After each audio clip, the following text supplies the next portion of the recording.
మంది చర్చికి వస్తారు కానీ ఇంకా దేవుని వైపు తిరగని వారు ఉన్నారు. బైబిల్ పట్టుకొని చదువుతారు కానీ ఇంకా దేవుని వైపు తిరగని వారు ఉన్నారు. దేవుడు అన్నాడు కదా, నీ క్రియలు నేను ఎరుగుదును. ఎఫెసు సంఘంతో చెప్పి, నీ క్రియలు నేను ఎరుగుదును, నీ క్రియలు నేను ఎరుగుదును. నీ మీద ఒక తప్పు, ఒక నేరం నేను మోపుతున్నాను. ఏంటయ్యా నేరం? మొదటున్న ప్రేమ నీలో లేదు. ఈరోజు నా కొరకు జీవించలేకపోతున్నావు, నా వైపు తిరగలేకపోతున్నావు. ఇంకా ఇంకా లోక సంబంధమైన ఆశలు నీలో ఉన్నాయి, లోక సంబంధమైన జీవితం నీలో ఉంది కదా. దేవుని బిడ్డలు ఇంకా దేవుని వైపు తిరగలేకపోతున్నారు. పేపర్లు ఈ మధ్య వేస్తున్నారు, పులసలు ఈ ఈ సీజన్లో అసలు పులస చేపలే పట్టలేదంట జాలర్లకి.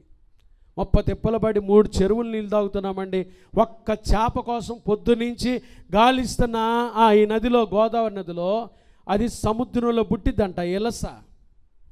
ఇలస సముద్రంలో పుట్టి జూన్ జూలై మాసంలో కురిసే తొలకరి వర్షాలకి గోదావరి మంచినీళ్ళలోకి వలసబోద్దంట.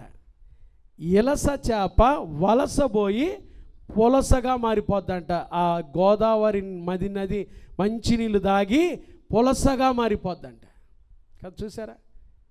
ఇలసగా ఉన్నప్పుడు దాంట్లో నీచు కంపు, దాని ఖరీదు కూడా తక్కువే. పులస చేపను మొన్న ఒక ఆయన ఇట్లా వేస్తే 8,000 కేజీ, 8,000, 10,000 పెట్టి కొనుక్కొని వెళ్ళిపోతా ఉన్నారు.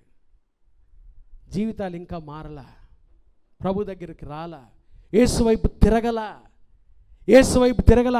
ప్రార్థనకు వస్తున్నాము, బైబిల్ పట్టుకొని వస్తున్నాము అనుకుంటున్నాము కానీ ఇంకా లోక సంబంధమైన జీవితాన్ని వదిలిపెట్టలేకపోతున్నారు. విశ్వాసులే, దేవుని బిడ్డలే, మారు మనసు లేదు.